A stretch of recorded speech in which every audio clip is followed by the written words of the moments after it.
Choo choo choo. Diddly da diddly. Oh wait, I'm dancing. I'm singing. I'm live. I think a few of us are live here on the SideQuest, your weekly journey into the wonderful world of video games, video game culture, and the geeks who are within. I am one of your lovely, beautiful hosts, Dolly Demofsky. Joining me as usual, the one, the only, the Double JJ Holder. Oh yeah, baby. JJ Holder. Joining us, making a return appearance, Sam. It's like I never Dixon. left. It's like a rash he that's never been left. here. It might have been hiding under your clothes, but it's the outbreak season, baby. I'm back. Did you pick up that rash at Pool Quest? Maybe, I don't know. Who Nintendo's knows? got a new release. Oh, yeah, well, we're flaring up. We're flaring up. We're gonna call it. We're flaring up. We're flaring up. Not slapping nanners. Not Slapping manners. Oh man. Hey, how's it going? What's up? First of all, let me thank our wonderful Patreon members. Thank you to the Executive Punctified. Thank you to you can find Punctified, by the way, over on Blue Sky everywhere. PUNKDEFIED. You can thank our producers, Steph and Swineland, Zero, their prototype, Exaginous, and Jeff Grubb. Stefan and Zero actually did. Stefan, I don't know if Stefan did or not.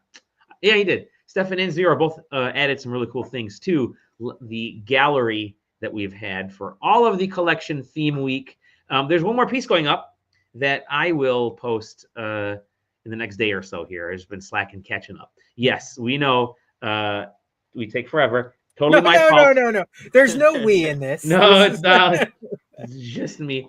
I actually got a text message from him just now. It was like, "Hey, where are you guys?" It's the SpongeBob. Is that how he sounds? He sounds like Patrick Star. Actually, just Sam. So, yeah. So, howdy doody, friends. How are you guys? Doing all right? Good. Alive. Well, as my cat is apparently trying to make the most aggressive biscuits in the world on the chair next to me. The most aggressive biscuits. Maybe that's the name of our episode this week. The most aggressive biscuits. How's your week's going? I mean, it's it's Tuesday. It's barely a week at this point. I don't know. Gotta feel it out.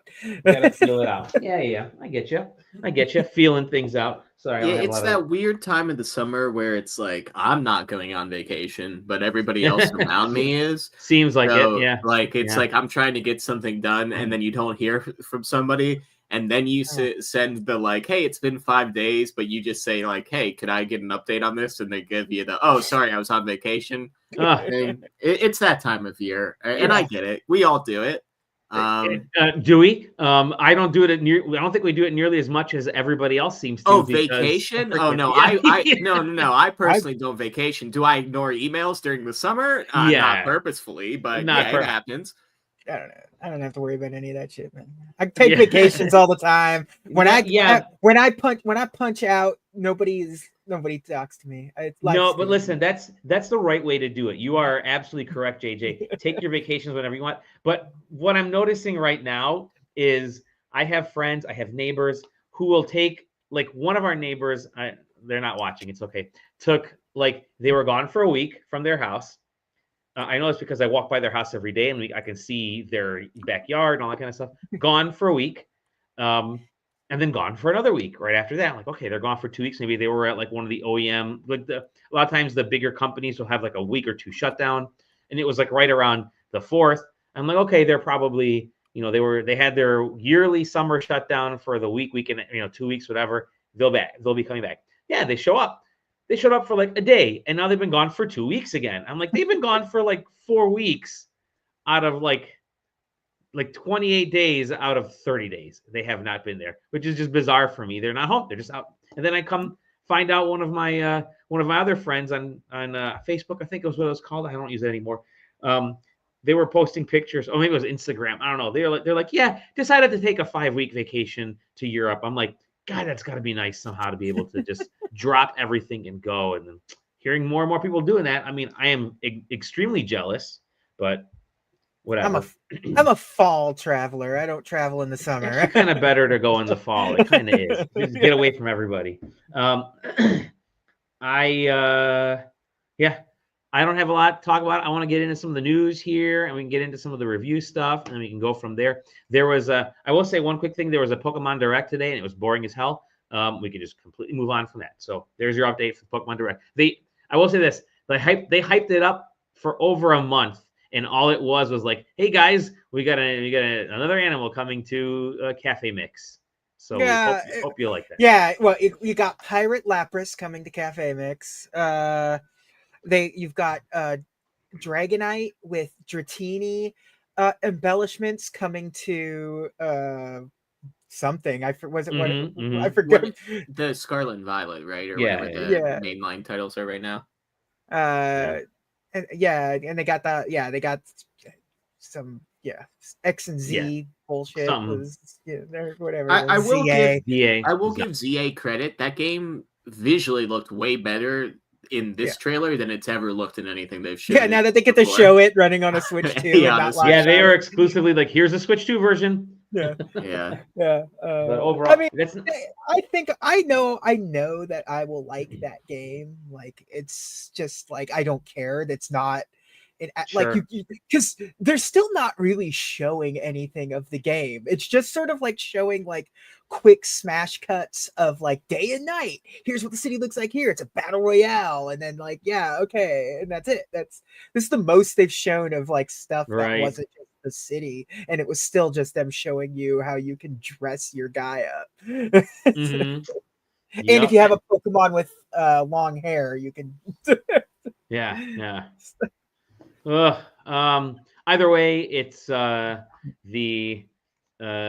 they did delay that Pokemon Champions game, which is kind of weird because I thought that would have been out by now, but I guess not. So whatevs. I don't know. The last time they showed it, they really made it seem like that was like they weren't committing to 2025.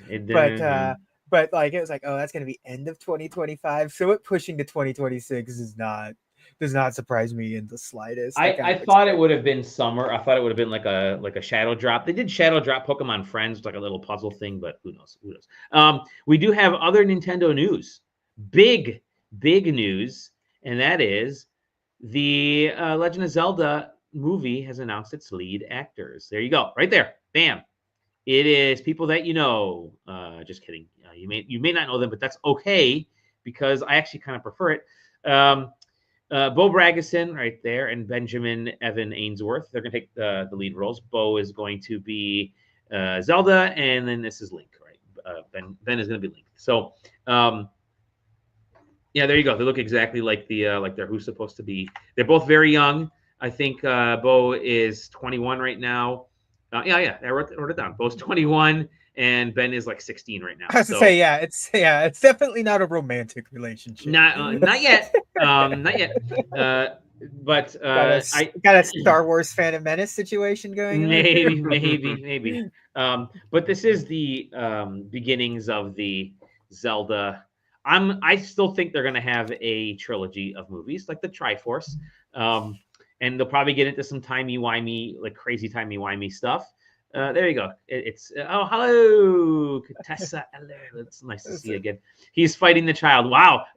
One adult versus one child. It's usually like 1 versus 50 kids, but your child is probably winning, probably clawing eyes out more than likely. They don't understand rules yet. They don't understand rules. Yeah, as is apparently the norm with everybody at SideQuesting who has small children, which is a lot. Surprisingly, a lot of people have like toddlers and younger right now.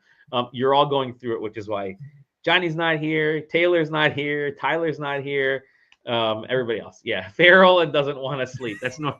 Yes, I mean, me too. But exactly. So, what do you guys think about this announcement of these actors? I don't know. It's whatever. Yeah, I can't wait for everybody else to be mad about it for like the next couple months, and then Chris Pratt talks, and everybody goes, "Man, the Mario movie was good." Yeah, like, it's one of those where it's like, if people want to complain, like wait until we actually see it. Yeah, It's like Yeah.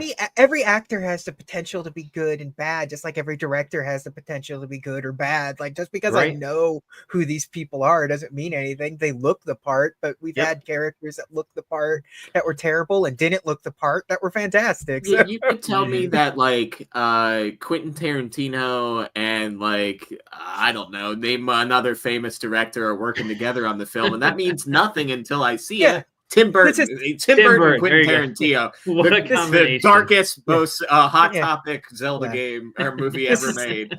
this is the first Michael Bay, Martin Scorsese double co-directing feature. It's gonna be crazy. I mean, we're joking, but M. Night Shyamalan and whatchamacall, Avatar. Like, Yeah. that's the thing. It's like just putting good people, good actors, whatever on it doesn't guarantee a good product. Like, Yeah.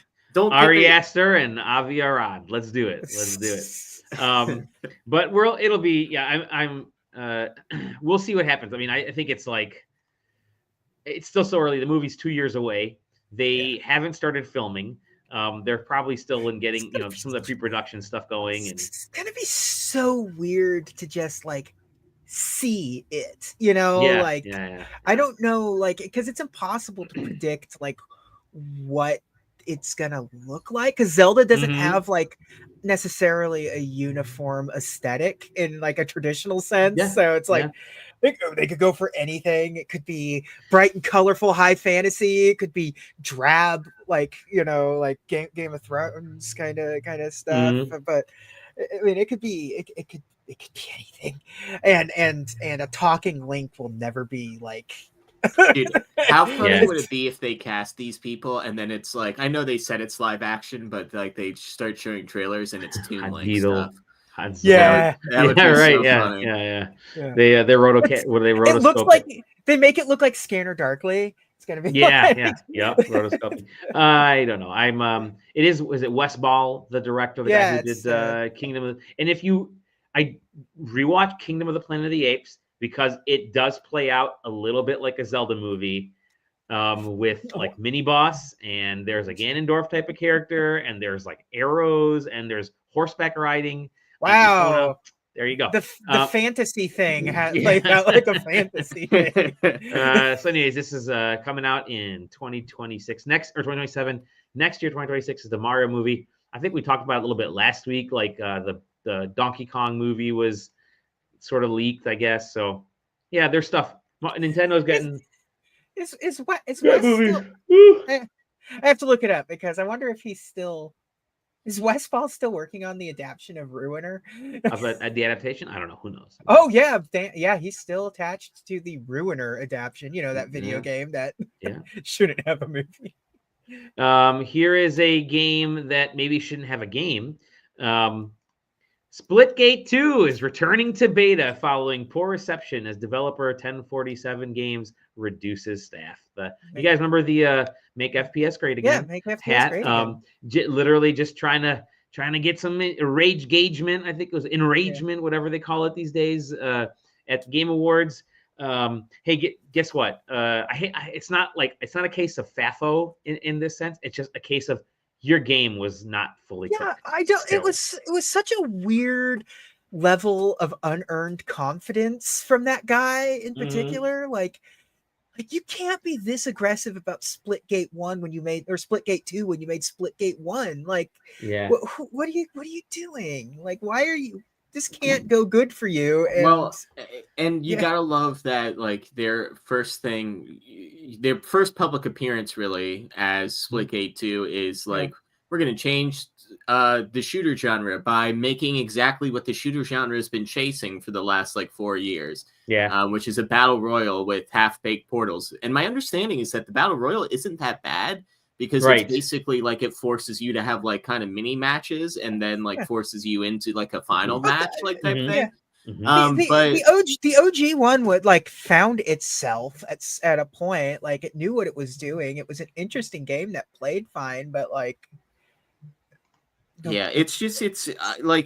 I think it gets lost in all these things, and we'll talk about later too, is it's one of these games where you're not chasing an experience. Like the experience you have minute 5 is the exact same experience you're going to have minute 500,000. Right. But the only sort of thing that you're grinding towards, you're building towards, you're getting is cosmetics.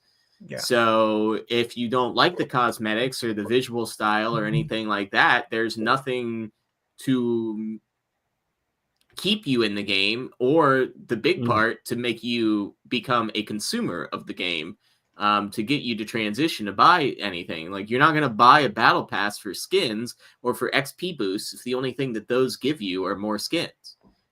So yeah, it's a game without an identity, trying to be like a leader in the field, with doubling down on just about everything that the entire industry does for shooters as is. I mean, hell, if they come out of beta with an extraction mode, I wouldn't be shocked. And Dally's going to be right back. So I think we can vamp. We can talk about whatever we want right here, Sam. Anything you can think of? Racing? Want to talk about? Racing will Spas this weekend for Formula 1, which is very exciting. But no, I mean, I think it's just indicative of where like a lot of esports are now. Is you can't launch a game and be like, this is an esport, without like throwing a bunch of money behind it. And then even like that, you've seen like with Halo and others, that throwing money behind an esport doesn't necessarily gain you an esport. And targeting yourself as an esport doesn't get you an audience. I think X Defiant was a good example of that, where it was an Ubisoft game that was made to make an Ubisoft esport out of all of their titles. And it just didn't spin up enough interest of it. Sure, I'm sure it had a lot of dedicated players, and I played a couple of rounds of X Defiant. It wasn't terrible. But like, if you're only chasing, like if the player is only chasing like that, if that is all there is there, then you just have like a button pressing simulator for rewards. Yeah, and now you have to physically destroy every copy of X Defiant. Oh, well, yeah. Oh, that's right. Yeah. Or come to your house. X Defiant is still on your hard drive. You got to burn it. Yeah. There is one wild case, one wild piece of news, and then we'll get into some of the review stuff. I thought this is kind of just insane. The Tomb Raider composer faces 16 months in jail over COVID loan. Oh, I didn't see this. Yeah, isn't great. So Peter Connolly, the guy who did the music for JJ's favorite Tomb Raider games, Last Revelation, Chronicles, and Angel of Darkness. Angel of Darkness, can't get enough. Jailed for 16 months over fraudulent COVID bounce back loan. Remember all those loans they were doing? Wow. Yep. They decided maybe you weren't doing something correctly. So seems like he was the Angel of Darkness, and his last revelation was he didn't pay his taxes. Oh, nice. The time to chronicle his time in jail, right? Am I right, everybody? I do like that there's just random video game guys. They're just kind of getting hit for like white collar crime nowadays. Whatever.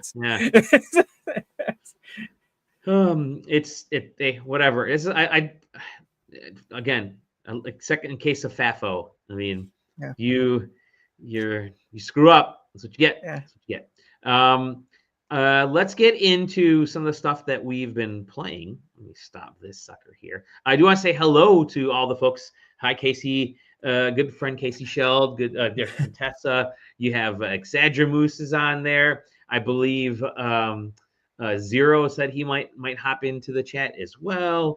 So yeah, good times. Good times. Well. And the folks on YouTube are really having a blast. Way more talkative than we are, actually. Good stuff over there. Well, hey, there's Zero. Shut up. Hey, if you guys haven't checked out Zero's amazing here, I'm gonna post it here because I really freaking loved this.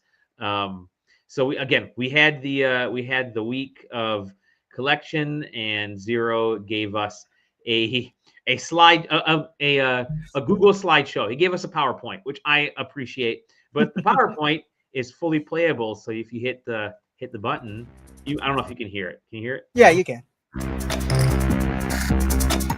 That's so cool. It's awesome. So I won't take up your time.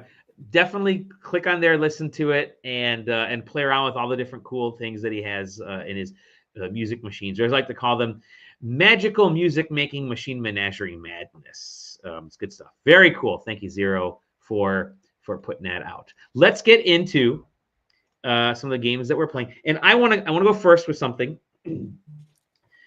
because we're going to end with the big one that all of us have been playing, but I'm going to go first with this thing, which is big in a way. So today was the Pokemon presentation. I figured it'd be fitting for me to review Pokemon gear today. So thanks to the kind folks at Razer who sent us along a bunch of Pokemon-themed gear, some of their latest stuff to try out. And I have been typing. I'm just going to do this.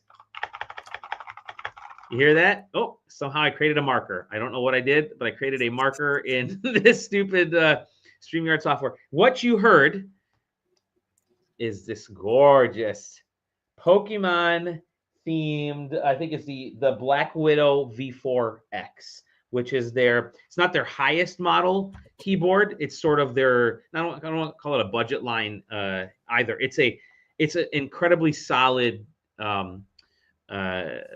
keyboard, and I'm going to switch myself here. Where can I put? There we go. Hold on. There we go. It's an incredibly solid keyboard system, keyboard line. It is just awesome. So you could pop, obviously, great thing is you could pop the caps off or readjust them. You get the RGB lighting around there. You have programmable stuff, which is great for me. This right now, it's just the sound. You can get the sound going. But I ended up changing the volume. I ended up using it on Photoshop to do my quick enlargements and zoom in and zoom out. I think it was very cool. I'm going to play around with some of the music software that I have to see if I can do some neat stuff there. But I think that's really cool. And also it has the programmable macro buttons along here. Now this threw me off because I'm typically used to my pinky being on the last row.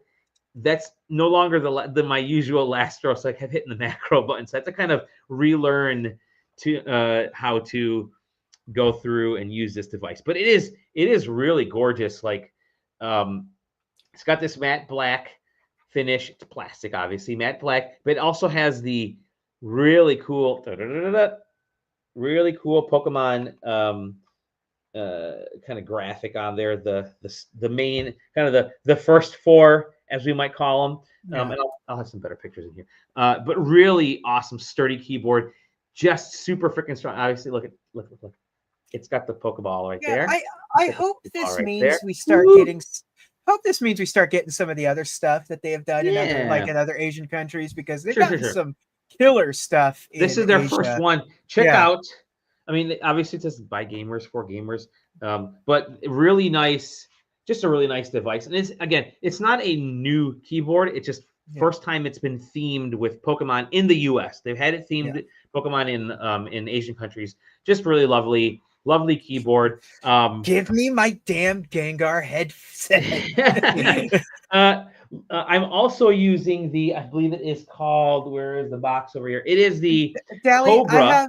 I have a question for you on the keyboard, sure. and I don't know if you have the answer right now. What switches is it using? Do you know the answer?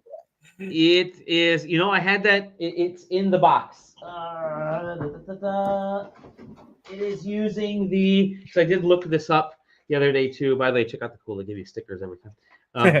It is using. I'll have to get through. I'll put it in the chat. But they are their specific. They got their thing. They got their thing, and it is the very nice. That's why they're, like I said, they're interchangeable. I did look it up and totally forgot the name of them as after I looked it up. But it's really nice. You can do a lot of cool stuff on the fly. For whether I'm using the F buttons, or I'm using the macros, or I'm using the kind of this rotation bar here, or whatever, the volume bar.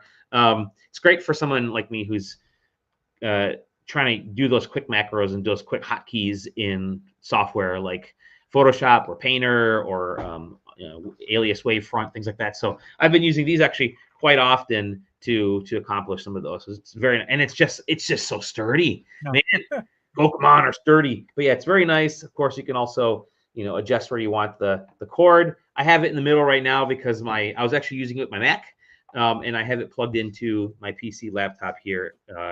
But just really nice, just super sturdy. Great font choice, by the way, always, because you need to get the font a little bit bigger so you can get the LED, you know, you get the light to go through, to shine through. But I actually like this font quite a bit. And yes, as I mentioned, they gave us also the Cobra USB mouse. Also beautiful. I like the lights down here at the bottom. There's already shifting colors there. This is a very Pikachu themed, just but man, is this thing light? This is so freaking light. This is the lightest mouse I think I have. The lightest mouse in the house. It is gorgeous. It's gorgeous from a design standpoint. I should say it's fantastic from just how light and easy it is, you know, to use. I mean, obviously, again, it's their standard Cobra, but it's been themed with the Pokemon. You get the cool little design there. The wheel is really nice.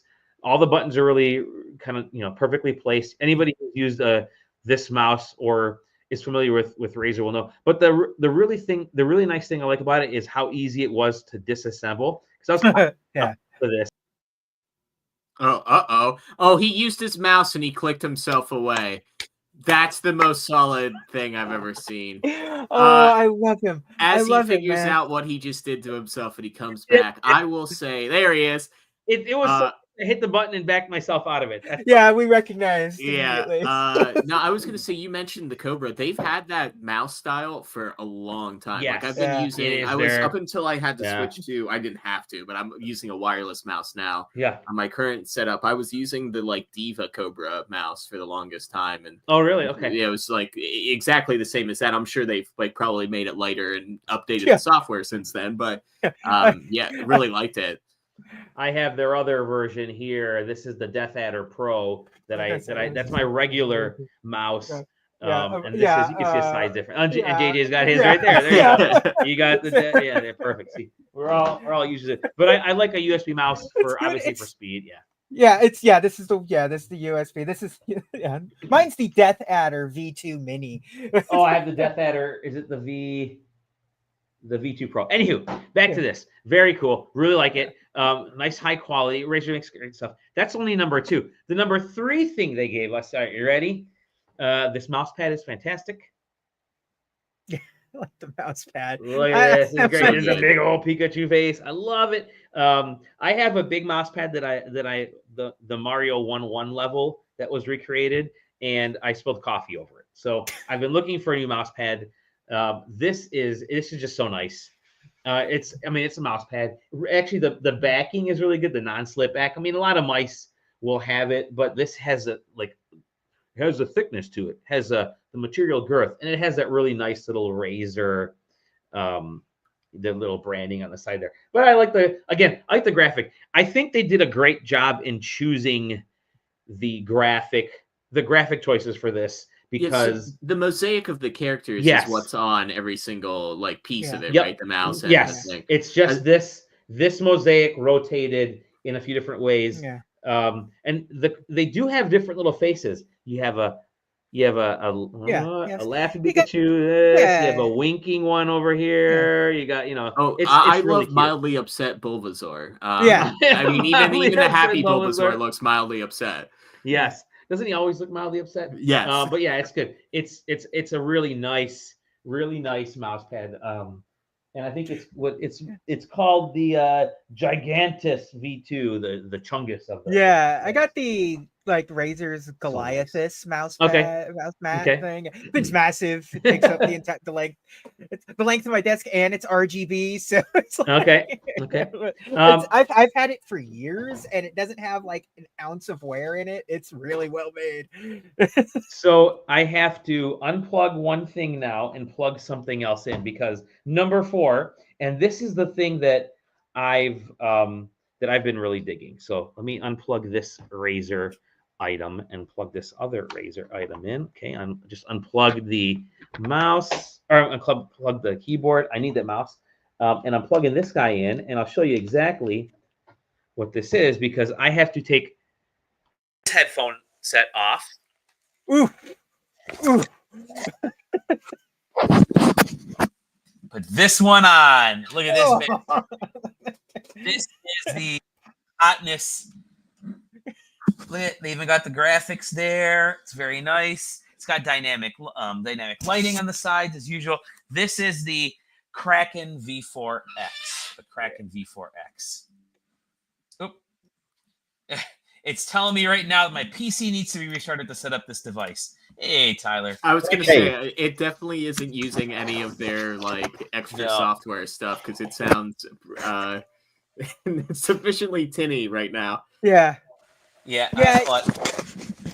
You sound like you're in a tin vacuum. I don't know how else to explain. Oh, well, that will help too. Yeah, get that bad boy out there. How does this sound? Any better? I've got the mic going, so it's not set up for the thing. Anywho, here, let me change my mic. Edit mic setting. Oh, wrong mic. Let me switch back to the other stuff, and then we'll be better off. Yeah. Listen, I don't doubt the headset is a good headset, but you just can't raw dog this thing. You need to mess with this. Setting it up, just immediately plugging it in. Yeah. There you go. Can you hear me now? Yeah. This is it is a really gorgeous. I hate gorgeous. I've been saying gorgeous a lot, but this to me is fantastic because keyboard is great, but I am not used to just this. Right? This to me is very loud and clacky, and which is what you want out of a keyboard. I'm not necessarily that kind of keyboard user, but a power user will be all about that.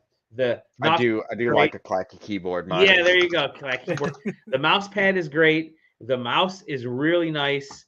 But this headset is pretty sick. So obviously you got volume. You have I think this is the mute button on the side there too. Volume mute. You have like I showed you, the disappearing microphone goes right in there, which is really cool. It's nice that it sits as flush as it does. Yes. Whoa. Is my camera going crazy for everyone? Yeah, your camera. But the material choice. Is that a possession? Yeah, getting possessed by a Pokemon. It's the material choice. Gengar finally here for me. It's the material choice of this that is really what I'm digging. I'm big on materials, like huge on materials that are going to last long. What the cups made of? The cups, I mean, it's you got your foam, okay. Your typical foam in there, but it's wrapped differently. It's not the type of wrapping that will like the leather or not or the vinyl or the PU, the polyurethane leather, the material that will fall off. This is a very nice cloth material, and it's designed so that it's not going to fall off. Like you will get those cups that just rip off halfway through. This will not. And I know this because I've been manhandling this sucker just to make sure. You got the headband up here, which is again a soft cloth with foam.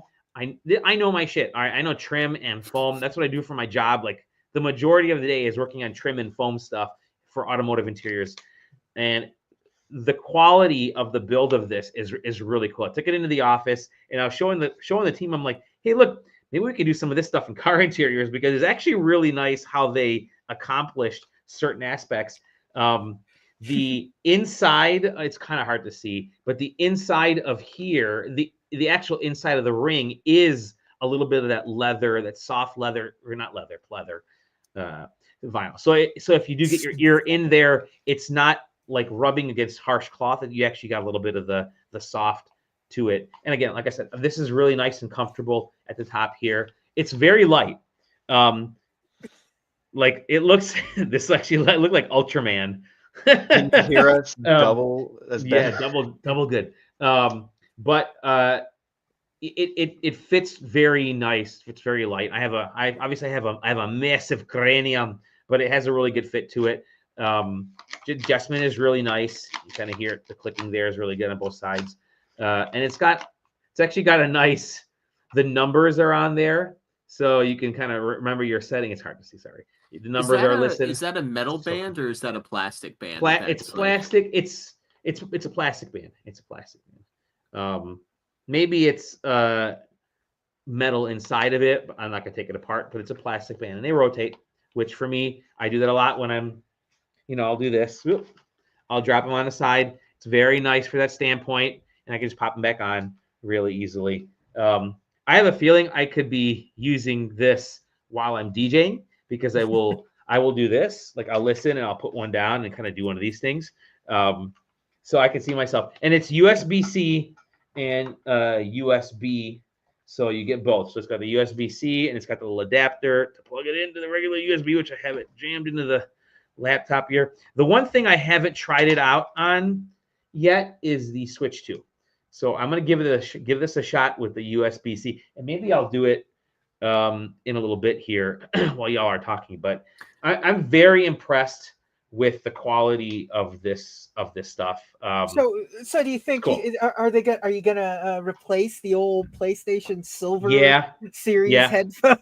Yes, I think I finally will replace these with this, and I have to figure out how to make sure that the microphone is inactive when I'm using, because I want to use this microphone.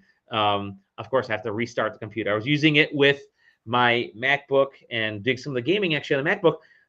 So interestingly enough, I use this, I use the mouse, and I use the headset.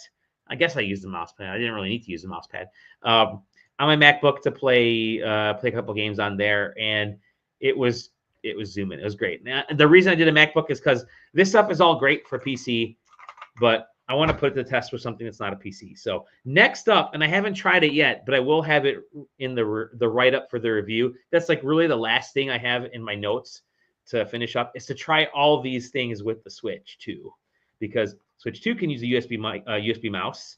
The Switch 2 can use a supposedly USB headset. We'll figure that out, and a keyboard. So I'm going to try all of them and see what happens. But overall, really impressed with all the stuff that Razer sent over. I love this pattern. Love, because it's a pattern more than it is more than one big Gengar that's going to be covered up by the keys. I know JJ, you'd be into that, but I like the pattern. The pattern's really nice. I'm digging it. Count me in. This I is feel really like cool. I'd be most tempted by the mouse. I have a really boring there you mouse. go. And that Very looks really good. nice. It's a very nice mouse. I like the yellow. I don't know what's going to be like coloration over time. Anything that's not black can get discolored, as we've known in the past. So I'll have to, check back with me in about, 8 months to a year. But I'm digging it, man. This is really cool. Really cool. Also, missed opportunity for cross promotion because they should have had the DJ Pikachu using those headphones. Yes. But I'm going to use them on my next gig. Thank you to, once again, Razer sent all this stuff over. So on to what we've been playing. And I want to go into Sam. Sam, you've been playing something very interesting, haven't you? Yes, yeah. Been playing a little game. Some of our listeners may know that I'm a big movement guy when it comes to video games. So we were reached out and sent a copy. Actually sent 2 copies. Johnny also took a look at it of Rooftops and Alleyways, the parkour game, which is the full official title. And yeah, it is as described. It is a parkour game. I guess the closest semblance would be something like a Tony Hawk, where you are judged on both your movement and your sort of talent in moving through the environment with certain tricks and different aspects. In these worlds, there's I want to say 8 or there's either 6 or 8 maps. All of them are unlocked at the very start of the game, and you can just go out there with yourself or up to 3 other players. And there's some challenges that are scattered all around these maps. Some of them are races, some of them are trick competitions, and then different variations of those within there. There's 6 maps. Thank you, Video, for confirming for me. So basically what you see is what you get. If you are interested in like movement style games and kind of skill based like tricking and traversal, this game is loaded with that. And all 6 of these maps have different, different sort of challenges and opportunities for you to sort of remix your skills in both of these movements and tricks. So obviously the movement is very good. The system is like has a very good like locomotion of like your right trigger is like run, and that kind of like holding that and pressing buttons does certain things. Your left trigger is kind of like if you're used to Tony Hawk games or like the Project 8 of that series, it's almost like a tweak button a little bit. So it like allows you to do like variations, so almost like a hotkey press, where if you hit Y normally, it may make you do a roll, but if you hold left trigger and Y, it will make you do like one of those like side saddle dashes over a short ledge or something like that. So it does take some getting used to. I think the tutorial actually does a really good job. I even like ran it again today after I've played it a while, just to kind of like check up on, do I remember all the abilities? And yeah, I think the game does a really good job of both teaching you what is like available to you while also giving you the opportunity to explore the buttons and like kind of the trick system by yourself. But that after the tutorial is kind of where that ends. And you are just left to your own devices in these maps. And you can go and start any of these challenges that you find. I believe, I want to say the trick ones are blue and the race competitions are orange out in the open world. And you can complete these challenges and they unlock different cosmetics. But that's it. So from the first 5 minutes of the game is the exact same experience as the last 5 minutes of your playing of the game. And there's nothing really there to sort of drive you to stay around other than like self-challenging yourself. There is like obviously sort of like a bronze, gold, silver level of competition in these different challenges.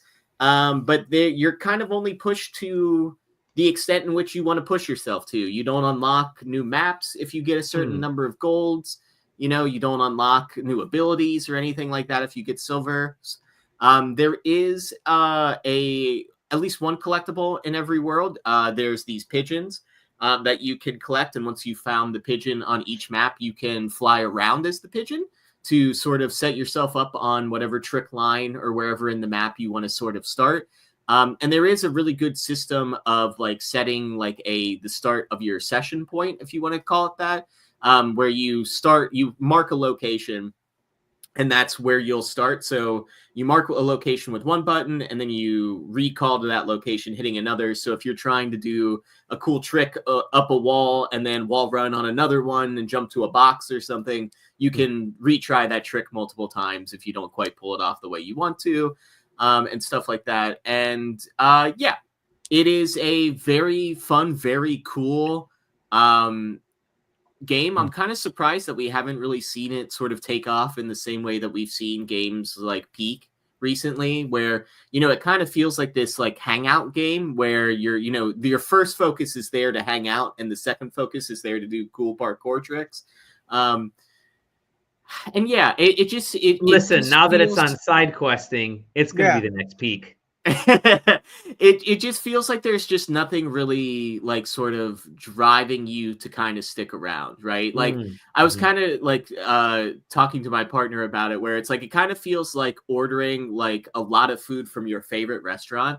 Like it sounds like a really good idea, and you order all this food and you get all this food, and then when it comes, you eat like 80% of it, and you're like, "Oof, I have no more room for that 20%." And you know that 20% is going to go in like the refrigerator, and like hopefully you'll remember it and you might reheat it and it might taste great the second time, but it's never going to taste as good as the first time you had it.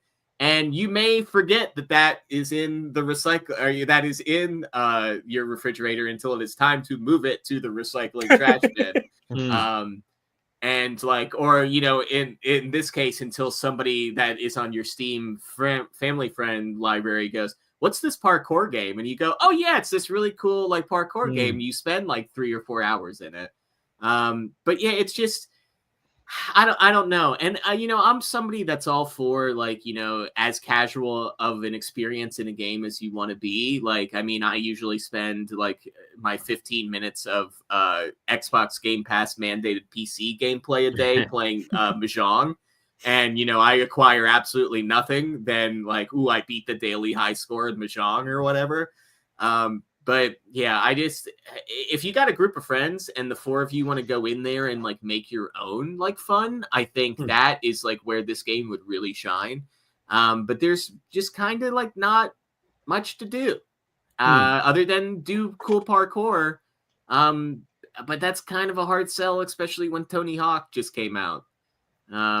And like, you hate to compare it to Tony Hawk, but these sort of like games where it's about open world ish and tricking, like you kind of got to compare it to it. And even with the sort of complaints of Tony Hawk 3 and 4 remake not being these sort of like challenge things, like it is still driving you and still giving you reasons to sort of push yourself through learning a level and gaining this route knowledge and all this stuff where gaining a route knowledge might work really great for your sort of trick line and how you experience the game. But somebody that might be better at this parkour game might show up and absolutely devastate you.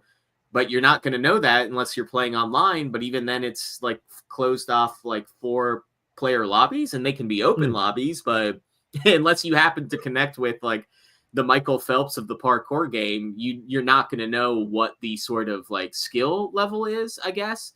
Because there is a Discord. You can go into the Discord and like there's a community that is playing this game. It's not, net zero. But if you're not like looking for that community, looking for that sort of like, way to kind of, I don't want to say the word show off, but almost like, express yourself with this parkour game to others who are playing the parkour game, I'm just not sure that there's going to be a lot that's going to keep you playing past like your sort of initial like wave of fun with the game. What you got to do is you got to take this game and combine it with Journey, and so it's like a voiceless parkour game with or like I don't know, like I'm looking at the footage and I'm like, I would really love if something like this, but like also with some kind of story, like a Mirror's Edge or something like that, just a little bit of extra something than just running around and finding lines to do, basically. Yeah, well, and I even think like, if you were able to create maps, right? If you were able to mod in maps and like somebody remade like Mario 1-1. At least that's a like, somebody could come up with a trick line. There would be like a community that could then like sort of come up with their own trick lines and like who can make the sickest like point A to point B trick line from this, because it is a straight line map. Or again, some like Kaizo Mario stuff where it's just like you make a Mario Maker where it's like only 2% of the people have finished this course. It's just a bunch of shipping containers floating in the air. Like it feels weird to bring it up, but there are parkour quote unquote maps on games like Fortnite. And even like Grand Theft Auto, where it is about using the movement of that game in like, a completely fictional, like, cars stacked on each other type of like obstacle course, but it still kind of gives you a goal and gives you a time. And again, there are time trials in this, but if you beat the like, 4 or 5, however many are in it per map, then you're done. And there's no way for, me as user A to be like, I have set up this cool challenge line and challenged my community. Now my community who can set the best score in Sam's cool line 6. You know what I mean? Like, it just feels like it's like a base template that you could really expand upon. Now, be it, I don't know. Let me see. I'm vamping. I'm just checking the store. I just want to see how much it is. Sure. I was thinking about adding it to my PlayStation wish list. So I'm gonna check on PlayStation as well. Yeah, it seems to be $25 on Steam. So it's not, it's not a huge AAA investment And if you are into like movement games, like the movement system is really solid. Like it will not take you long to sort of take grasp of the like basically every movement that you're seeing in this trailer. Yeah, you might not be able to do like the really cool lines, but you will grasp pretty much all of this movement within the first like 15 to 20 minutes. Now, obviously, if you're not used to sort of like Tony Hawk, like, you know, trick-based sort of like movement games, like, yeah, it's going to take you a little bit longer. But if you're used to that sort of like comboing into buttons and like even fighting game sort of combos, that sort of skill base should translate into the movement system. Cool. All right. And yeah, it was $25 on PS5, and also they've won the SEO search for parkour because I just searched parkour and it was the first result. So congratulations to them for that. Yeah. Zero asked a great question. Is there any neon white DNA? A How to Kaizo tutorial level for this would be cool. So, and that's the thing, is like the tutorial level does a very good job of like almost tunneling you. I mean, it is a tunnel. It is a straight line of like teaching you the abilities. And there is like a couple spots where if you don't quite grasp the ability, you could just move on. But like it sets it up like the perfect sort of like, you know, height of the jump or like landing opportunity for you to sort of grasp those skills very well. Almost like as good as like the Titanfall 2 tutorial map gets a lot of praise for like how it sets you up to learn that game. Like this tutorial did a very good job also. But yeah, that's what I'm saying. It could use those sort of neon white style maps where it is like a, you know, there are a leaderboard, there is something that's more defined, but it is this sort of like quick burst, like something that you could get very good at, and you know, sort of give you a reason to, you know, keep pushing. I don't think you even need a storyline. If you want to write some fake storyline about the pigeon hanging out with this with the parkour guys, go for it. But I don't think you need one. Excellent. Let's move on to what JJ has been playing for review, one might say. Yeah, one might say I've been playing the review game for review.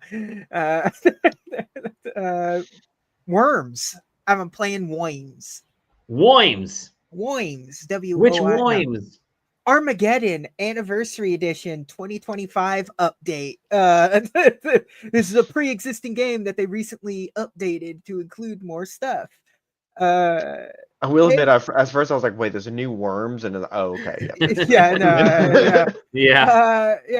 This is it's the same game that came out last fall, which, you know, Worms Armageddon is sort of the torchbearer of the franchise these days. It's that sort of like, this is Worms.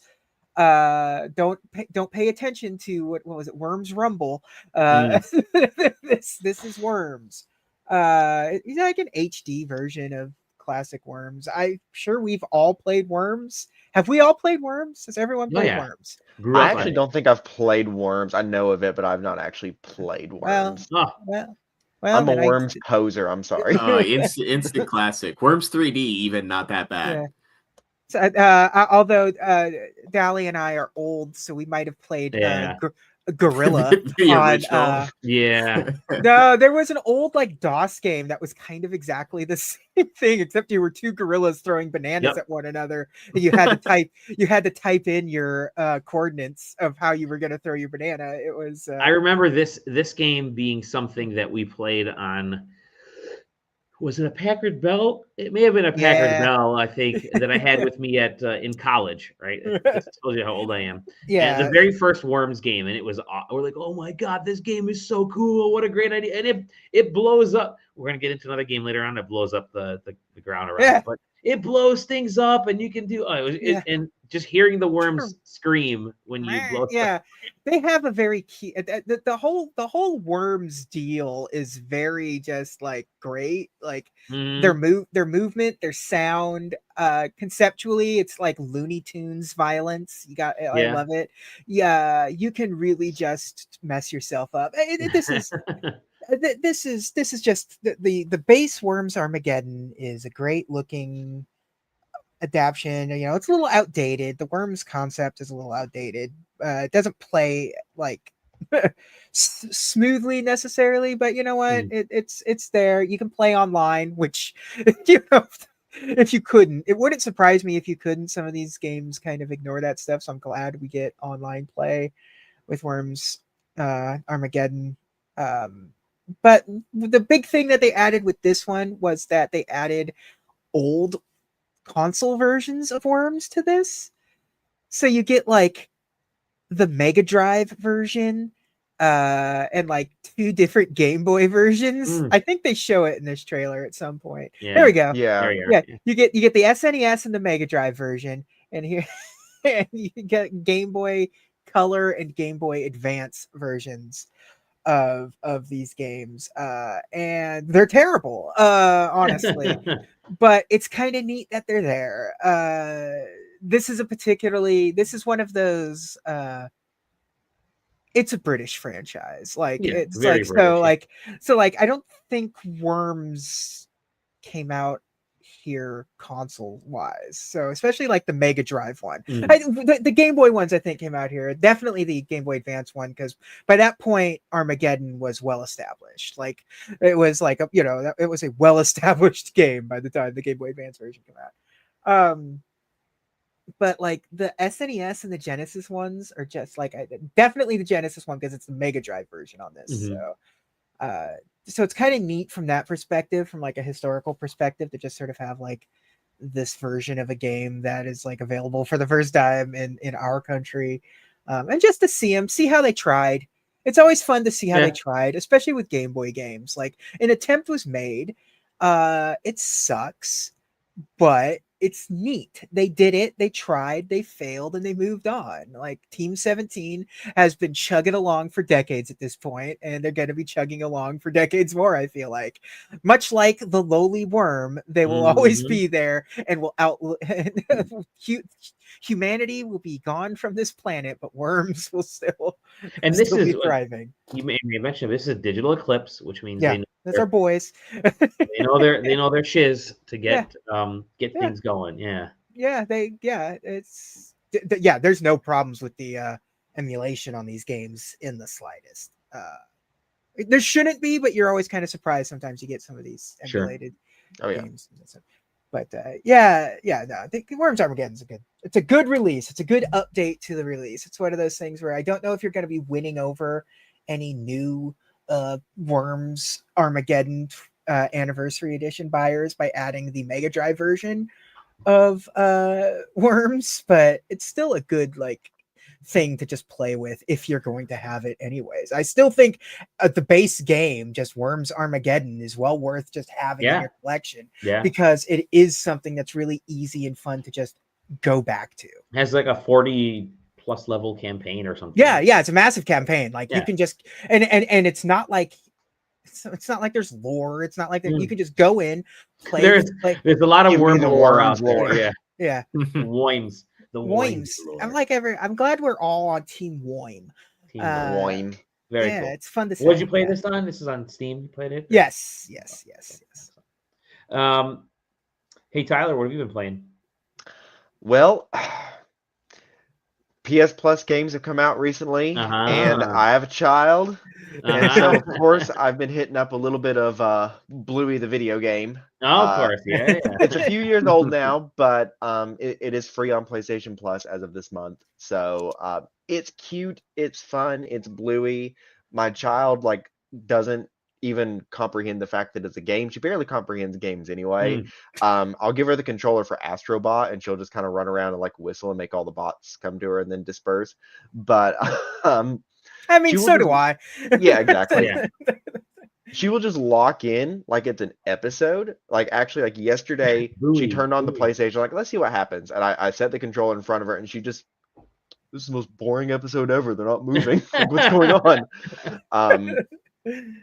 But it's really basic. You kind of go through a bunch of stuff like an episode where we're gonna play Keepy Uppy and the ground is lava and all that stuff. And of course, where she's not playing, it's me and my wife doing co-op, and I'm playing as Bandit. She's playing as Chili. So it's Chili. It just looks like they're like just the parents are doing all this stuff, and then Bluey and Bingo are just following around in the background, like, yeah, we're here. And she loses interest whenever we are like, okay, let's find all these collectibles in the healer household. So yeah, you'll get into gamer mode. You're like, oh, kid's done. Okay, now it's up to us to actually. yeah, she'll wander off and like go get like the broom and dustpan and start like running around the house with them, and we're trying to find like the last like leaf worm or whatever it is. But it's cute. We've only done like the first 2 episodes. I think it'll be a really easy platinum. I'm not really super into PlayStation trophies, but I'll get them when they're easy. So this will definitely be an easy one. If you've got a kid that likes Bluey, it's free right now. If you've got PlayStation Plus, it's a fun time. Why not? We're kind of in a fun little age right now where they're actually trying with kids games a little bit. I was gonna bring up the Peppa Pig game real quick because I played the second one, like the World's End or whatever it was called. Yeah. I played that, and I was actually playing it in a coffee shop. My daughter was sketching on the iPad, and I'm playing on my laptop. And this family with this little kid kind of sees me playing, and they run over, and they think it's a Peppa Pig episode. So they're watching, like the 2 little girls are watching over my shoulder, and I'm not even paying attention to them. I'm just walking around, and I'm like repeating areas because I want to unlock everything. And they're like, she already did that. I'm like, what the? Shut up, kid. I know she already did that. This dude's trying to get the trophy. Getting backseated by by a 3-year-old. But yeah, you're right, JJ. We're like in this weird time frame where like, what was the Did you is that the one that has the in memorial of the Queen? Yes, I was gonna mention there's like the in memorial of the Queen. Did it come out around the time the Queen died? Is that okay. Yeah, and it 100% cuts to black. It has a like in memoriam of Queen Elizabeth. Yeah, it's just so bizarre and out of place. You're like, okay, because she is the Queen. She's in the game. She's canon in the universe. She's canon in the universe. But like the Carmen Sandiego game was a lot of fun. I really actually enjoyed my time with that one. So I liked that one. I got for review that that Justice League game. That was very much a child's game, the Cosmic Chaos. Yeah. That's really so good. Yes, it's a good kids time. And I think we're all going to talk about the same game right now. A game where you do blow up stuff in the ground, and you are digging, and there's all kinds of craziness. And that is Steam World. No, just kidding. Steam World Dig. Let's bundle in, boys. Dig. No, my friends, it is Red Faction Gorilla. Red Faction. It is Donkey Kong. We'll hit the play button. Donkey Kong Bananza. Oh, banana. I am so freaking in love with this game. Yeah. So, I mean, obviously, I don't think any of us are through it or. No. I think I'm on like I'm on like layer 200. I'm not super far at all. Yeah, I'm like, I'm on layer 800. So. Okay, you have time. What? No, but it's like the way I described it to someone a couple days ago, and I've been using the same description. It is the Bowser's Fury levels times like 8 or 9, because like every layer is a whole Bowser's, like an open world Bowser's Fury level. It has the Breath of the Wild shrines, because that's where you get the Bananium. And then it has like, it's got the Donkey Kong like shine to it.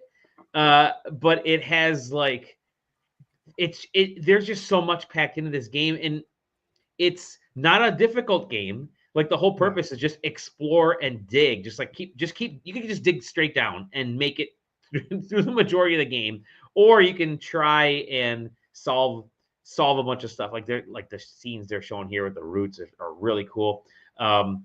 It's got the Odyssey shopping, which is very cool. Yep. They have like the riding the slabs is awesome as well, because it's just like, and then they have like the 2D there's just so much in this freaking game. It is so charming and lovely, and I can't stop thinking about this game when I'm not playing it. It is, again, it's not a difficult game, but the purpose isn't difficulty. The purpose is just to have fun and explore. It reminds me a lot of Astrobot, right? Astrobot didn't have a lot of difficulty. It really was just like go around the world and find stuff. This is much more open world than Astrobot, and there are like the Astrobot was a great game, deservedly so of the game of the year. But now they're like, damn, how'd they pull this one out on like over us, because this takes it to like a whole other level. And then the music is just so freaking good.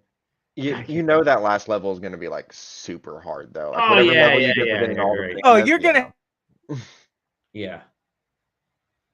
Oh, I Go think ahead, JJ froze. JJ froze on purpose. But yeah, it's so interesting of like all of the Mario games have almost seemed like I don't want to say the word scripted, but like all of the moons and stuff that you get are always so like specific, right? It's like whatever the name, and like you go and there's one way to really get them, or it's I mean, if you're a speedrunner, throw all this out the window, but there's really like one designed route and sort of like the setup, and like they envision you going to it like one way. This game is so wild of like you could reach the same banana like 16 different ways. Just depending on like how you entered that area and like what sort of like decisions you were making, because it's quote of the night is you can reach the same banana 16 different ways. I love that. You could be actually heading towards your mission and you just happen to catch a banana off the side of your off the corner of your vision, and you go towards it, and while you were slamming something you saw 3 more artifacts, fossils, whatever they're called, and you go over there and you get those, and then you're like, okay, where am I going? Oh, right, that banana. And then you head straight back towards that banana, and you run into something else, or you run into a character. I don't know if any of you guys have messed around with like the dialogue of characters, where like there's so people great. like great. I'm sitting here fishing, and the guy like you knock him off the boat or whatever, and it's like, I guess I'm swimming now. Like, there's the tone guys in layer 200 where we are, they're really cute because it's all like real sing-songy, their dialogue. No, the swimming guys are great because it's like 2 guys fishing, and they're having the apes are having a fishing competition, and the one ape's like, we're having a fishing competition, and then the guy sitting next to him says, I'm gonna win this, and then you like destroy their boat, and they're both floating in the water, and then the one guy goes, I guess we're having a swimming competition now, and the other guy still says, I'm going to win this. It's just perfectly written. It's great.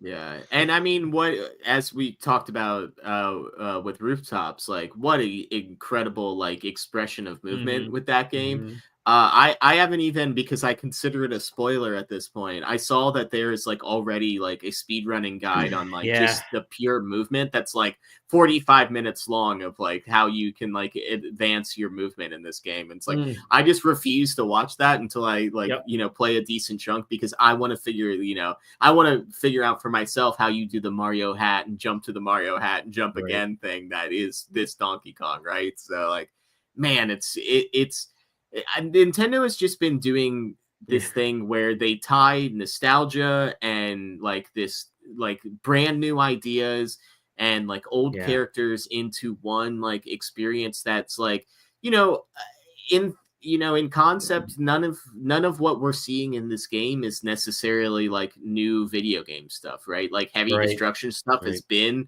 popular since Red Faction Guerrilla. It's not been very common. Like obviously Mario platforming has been popular since Mario. Like it's just shoved into like this package of insanity that like you don't like. How did they even build these maps? Did they start and then like paint on layers of rock and stuff like that, or did you start with a map and then just like, well, we can punch a hole in here and put a banana in the center of it? It's so wild. The barrel rocket for sure. And you could just keep, like, if you dig, you'll find something. You'll come up because everything is randomly, like a lot of the gold is like randomly generated, like placed all over the world. You can actually, what I find wild is you can hit the stupid reset button if you want to on the map, and it'll fill everything back in, and all your progress will get wiped out. I did that by accident one time. I was like, oh man, everything that I had dug and cleaned up was all gone. But I You, haven't you, tried this mode at all yet. I haven't played this. yeah, you definitely like find bananas in a way that they clearly didn't really expect you Yeah, to find them yeah. once in a while, but like they also do a good job at like walling you up. Like there are certain times where you're like, yeah, they know exactly how like, oh, this exploit will actually kind of probably break something. So we gotta reel them in a little bit. We need to put a metal wall here. Yeah, I put a appreciate metal that they've floor. got like the areas that I think Dolly compared them to the shrines in Breath of the Wild, but to me they feel more like the like kind of like inner areas of like Odyssey, where it's like you'll find like a moon or two, and it's like I like that they tell you right at the door, like, hey, there's 3 bananas here. And then you get to the end, you've only got 2, and I'm like, what the hell? Where did I miss that one? There's one, like one of the first few is like there are 5. There's like 5 banana slots on the screen. It pops up 5. I'm like 5, but the door says 3. I can only find. What do you mean 5 of these bananas here? So I put that aside. I'm like, I'm gonna have to try to come back later when I've upgraded my dude. I think it's like one of the. It's like the moon chips from Odyssey, where it's like you find 5 of them and then they become 1. So it's pretty amazing. Pretty amazing. Oh, God. What color's your Donkey Kong? I'm keeping him normal because I don't know, but he has like a reddish tint whenever you've got like the bonanza gauge filled up. So I'm just like he's always like a little bit red actually. No, I'm using, I believe, Dusty Grape, I think is the term, and like a pair of black pants, and I think some bow tie that has like RGB effects currently. I don't know. Nice. I I've got the tie that like lets you find like treasure chests like more frequently, but and my wife has been saying in the chat, but it's got like this weird ring on it. She keeps calling it the kink ring, and I'm like, I don't. It finds me treasure. I found like 4 like fossil maps in a row, and I'm like, I'm keeping this thing on. I need to find these fossils. God, I just got to layer 800, which is where you get to scan the amiibo in to get the dress. So that's so it's a little bit time to get down there. Which also is one of those things where I like got to level 800 and I'm just now allowed to use this amiibo to get this dress. How much more of this game do I have? That is surprising. I'm on 200, and it's like they let you dress up, Pauline. The only option is like the swimsuit or whatever, and I actually forget what it does now. But like you can. I don't know why they're restricting it. I don't know what the dress does. How do we feel about the clothing's having stats? Because sometimes it is kind of annoying being like, okay, well, I'm wearing the kink ring tie, but it finds me more treasure maps. So I don't pay attention to that stuff, so like I just kind of like I think I was having a problem with the poison, so I got the black pants and said, okay, I am doing a bad job with the poison, so I need the black pants. For the most part, I don't really pay too close attention. It's more just I will get something if it's cosmetically funny or cool, and it'll be like Odyssey where I'm just like I'm buying them all anyway to have them. I hope this has the Odyssey thing where after I beat the game I can get Donkey Kong 64 skin, so Donkey but I like the weird like house thing they've got going on where it's just like you keep spending a little more and you keep upgrading your little like room that you can rest in, and it buffs your hearts a little bit and whenever you sleep there a little more extra gold heart gets added. That's a really interesting mechanic that's kind of like it works really well, and because there's so many of them, and the default track is like a remix of the DK rap, which is really DK great. rap. But they give you records, and you can just find records and put on music there, which is really cool. Yeah, I definitely put in the SNES Donkey Kong Country. I love the I kudos to the animation because this part where he's like banging his chest, it's not like in previous Donkey Kong games, like the rare games, they would just bang, bang, bang, made it slow. No, they're like, let's get goofy with this. Let's just have them bang real quick. And then when he does the stupid overhead punches, he's like this. Which is just, it's one of my favorite things is doing. Walking around the office all day. I'm like, what's up, guys? Yeah, listen, we have our TPS reports that we gotta worry out. But it's just so good. And the Bonanza music is really good too, with like Pauline singing. I'm really into like the like diegetic like Pauline singing the whole time. There was one of those like smaller areas where it's like you're in the Bonanza mode the whole time. So that music just keeps going. So there's like a lot of concrete walls. I'm like, yes, I'm not getting tired of this. Yeah, pump it out, Pauline. Aquatic ambience. Yeah, there's so much in this game, and the amount of secrets that are all over the place. Like one of my friends on Blue Sky mentioned the other day, David, our good friend of the show, David Lecavage, was like, I'm happy with like how many Bananium things that I've got. And he posted, he's like, oh man, all right, so I'm at 581 Bananium gems, and I got a long way to go. I'm like, sorry, 521 Bananium gems. I'm like, how many? And you haven't beaten the game yet? What the heck is going on here? So it's just one of those wild things where, yeah, there's a lot. They snuck a lot into this game. There's definitely a lot to do. It's funny because like I genuinely have no idea how big this game is. Like, I don't even have like a frame of reference. Like I said, I got to the layer I'm at now, and that's where I can finally use the amiibo to get the amiibo unlock. And I'm like, I've been playing this a lot. Yeah. How big is and like this game? I'm a pretty big completionist with these types of games. Like, I played Odyssey, and like I got like all the moons, all the purple coins, and all that stuff. And it's like usually when I finish an area in like Odyssey, I'll like clean up, and like then if there's like some moon that like I've completely forgotten about and I don't know where it is, I'll look up a guide or whatever. But it's like this game's so new, there isn't anything. So like I finished like layer 100, and I'm like, whatever. We'll do all this at the end of the game. There'll be guides written by then. I just got to keep going.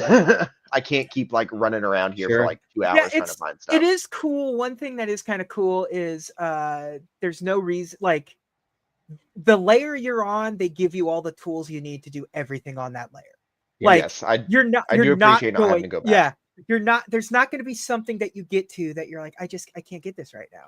Yeah. I have to unlock chunk jump 6 to get to this one or something. It's you gotta learn how to climb a ladder like in Spyro 2. Like, right. But yeah, like definitely on like the second or third playthrough, it'll be like, yes, I'm getting every single Bananium gem on each floor before I go on. But yeah, right now for this first playthrough, I'm just like, whatever, we'll find what we find. We'll clean up later. And then you end up finding a map, and you're like, crap, I found a map, which means I gotta go find a fossil, which I gotta go find this. Yeah. I've gotten so many maps, and I haven't man. I am just right now. My goal is to just figure it out. I haven't used the map once. I'm just going for broke. If I find it, I find it. If I don't, I don't. It's a very Metroid Prime-ish like 3D map, and it takes me a while to like get used to it. And I have marked a fossil a few times, and I've still been like, where is it? Where is it? Oh, and Nintendo 2 for 2 so far with really cool maps in general. Just the mini map in Mario Kart World when you're in free roam, and then this 3D map of the system, like so good. And as you said, there's a reset button, so if you've dug up enough and you don't know how you're going to get to where you're actually trying to go, you can just reset the map back to default.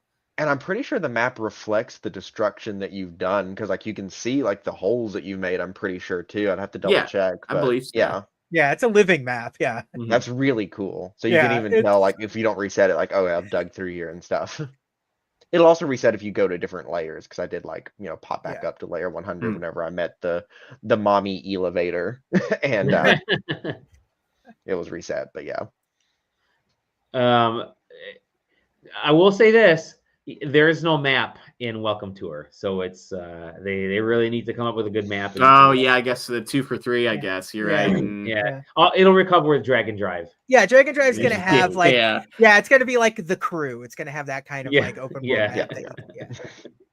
You're a maniac, JJ. Yeah, I freaking love it. Love it. I love the banter between just Donkey and Donkey. Just Kong and and Pauline and the enemies. Yeah, like when you go to straight when you go to sleep, the first time you go to sleep in the new layer, it like she has like a little bit of like cute dialogue to have with it's cute.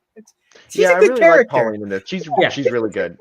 It's also weird because she's the only person that like is fully English dubbed, and like all the edits are just like and she's like Han Solo, she understands everybody. So good. Donkey Kong I can't wait to see Bonanza. all the lore freaks try to figure out why she's 13 in this.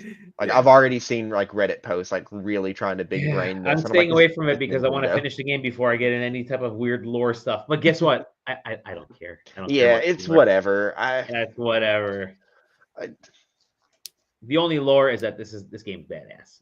Yeah. It has rocketed to the top of my year's worth of favorites. I only played a little bit of Clair Obscure, and that's typically my kind of game, RPG, turn-based. But man, the charm in this, and so here's the story for me with Donkey Kong. It taps into two things. One is my OCD when it comes to these kinds of games. I was that way in every Steam World game and Dig Dug. I have to clear out there cannot be a speck. Splatoon is that way too, in reverse. There can't be a speck of like dirt that I don't bash in a game like this. Like I have to clear out everything to make sure I've got it all. So this is that to the nth degree. But very first game I ever owned, in our when we were little, was Donkey Kong for the 2600. So my dad worked. He was like driving down to Toledo, Ohio. He'd be there for like a week at a time, and because his place was the company or the plant he worked at was down there, and so he'd be there for a week, and he'd come home on Fridays. Go down for a week on Monday, come home on Fridays, and we one day he came back with a Atari 2600, and then realized, it doesn't come with a game. This is like 1985 or 84 or something. Doesn't come with a game. All right, I'll buy you kids a game. So he went back down, and I think you're just buying them bootleg from the other people that were working at the GM plant or the Chrysler plant, wherever it was at the time. Came back with Donkey Kong, and he sat with us, and we played that weird version of Donkey Kong, which I still have here in the house. And I love the 2600 sprite of Donkey Kong. Yeah, It is forgetting there's a 2600 version. Yep. Like that just I think I knew that at some point, and you mentioned it. I was like, oh my god, there was. There was. And so that was the first game that we ever played at our house, Donkey Kong. And I think a couple weeks later, he ended up getting pole position for the 2600. But that Donkey Kong game, man, DK is my first step into gaming. I played video games before, but Donkey Kong, owning it was a whole other level of whatever. And that was hard as hell as a 5-6-year-old kid, not knowing how to play. I remember old games were tough. But yeah, so that to me, it's Donkey Kong holds an incredibly important place in my heart because of that, and because of the connection I have to my dad and my brother, and how much we played Donkey Kong. We busted Atari 2600 joysticks playing it because we didn't know how to play it. And so yeah, Donkey Kong is important to me. Very sad that it kind of went away, and then for a while, and Donkey Kong Country games were fine, but they were platformers. Donkey Kong 94 was awesome on the Game Boy. That's my favorite. Like outside of Pokemon, that is like the best game. It is so freaking. Exactly. So good. And so I didn't even play that until maybe 10 years ago. It's kind of baffling how bad the original NES version of Donkey Kong was. Like, like it was almost okay. Like it played like Donkey Kong and looked like Donkey Kong, but it like cut out entire levels and gimmicks. It's insane. I think I even said it on.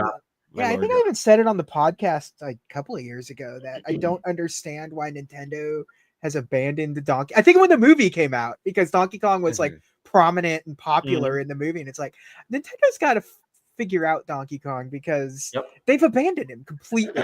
Remember when he stopped being a playable character in Mario Party, and he was just like a good space compared to Bowser's space? He's a gimmick square. Yeah, it was so weird. It's so weird. I don't know. It was when what was it? I watched a Kyle Bozeman video about Donkey Kong, this last week's video or this week's video, and he goes into like the history. He's like, listen, it all started with them announcing the stuff like Donkey Kong Country was coming to the Mario, the Super Nintendo land. Then you had Donkey Kong was in the movie. You don't put Donkey Kong in a movie about Mario unless you're going to make Donkey Kong an important part. And for all intents and purposes, we've come to find out since that they'd been working on this game for a long time. Really, soon after Odyssey finished, they started working on. And It was going to be a Switch 1 game, yeah. yeah, and then Did like you- 20 you or so they moved it over to 2021. They moved it over to Switch 2. Did you see the movie? Did you see the thing where how they tested like the concept of the game Yeah, where they put fists on a Goomba? yeah. That was like their test of it. So I it's want to just- play that game too. yeah, But I need to see those fisting Goombas. yeah. Goomba, well, you got the kink ring neckties, so there you're gonna get yeah. Goomba's fisting bananas. Yeah, that's bananas. Well, that's Donkey Kong. I'm sure we'll be talking about it more over the next weeks of time, and then as soon as Zach is able to afford, or Zach gets the okay, I should say, to buy a Switch 2, he'll be Donkey Kong pilled, and that's he's all playing Street Fighter right now. That yeah. It was his idea to move it to Tuesday Yeah. again, and then he's a kid, he can't make it, but he'll be on next week. He's going to talk about Destiny, and he's going to talk about Wu Chang Fallen Feathers. So wait for that. But you can find us in the meantime over in the Discord. Find us on sidequesting.com. Discord's linked right there on the side. You can go to SideQuesting TV on YouTube and Twitch. We are sidequesting.com over on Blue Sky, if that is your place. And the Discord is where we all hang out and where we all chat and where everybody's good and happy. And right now you got San Diego Comic-Con. You have Contessa said she had a fun time dominating that. Don't worry, you're not the only one. Comic-Con, we're going to have the PAX West party list go up. I was going to put it up last week. I'm like, I don't want to mix up PAX West and Comic-Con. So PAX West party list will go up towards the end of this week. I have it already drafted, ready to go. I held off. And there's already like five plus parties for PAX West. JJ may end up going. I may end up going to PAX West this year. Yeah. We've been approved. We'll see. But have fun, guys. I'm all the way on the East Coast. It's too far. Yeah, for me. I've never been. Listen, I fly to PAX East every year since the lockdown. Nobody ever comes to me. I always go to them. Maybe this year. We'll see. One of these years I will get out to West. I promise you it won't be this year, though. Yeah, exactly. Once my child's old enough to stay with my mom for like a few days. There you go. Maybe. With that said, thank you guys and gals for watching, for chatting with us. Always a great time. Thank you to a lot of new viewers we had today, which is very cool. See that number go up. And a lot of it was my wife, but yeah, I love dominating a chat is a great thing. Thank you. And a metric is a metric. That's all. Metric is a metric. There you go. She's gonna come with us to PAX West. Perfect. Your daughter can stay with you. Listen, Tyler, she can. I got an air mattress. I'm 45 minutes away from the convention. That's perfect. Again, thank you, everybody. Rest in peace, Ozzy Osbourne. We'll see you on the next episode. Not Ozzy. We'll see everybody else in the next episode of Ghost. I may see Ozzy the next episode. It depends on. Did you take pictures with him at the last time? You already gave him his flowers.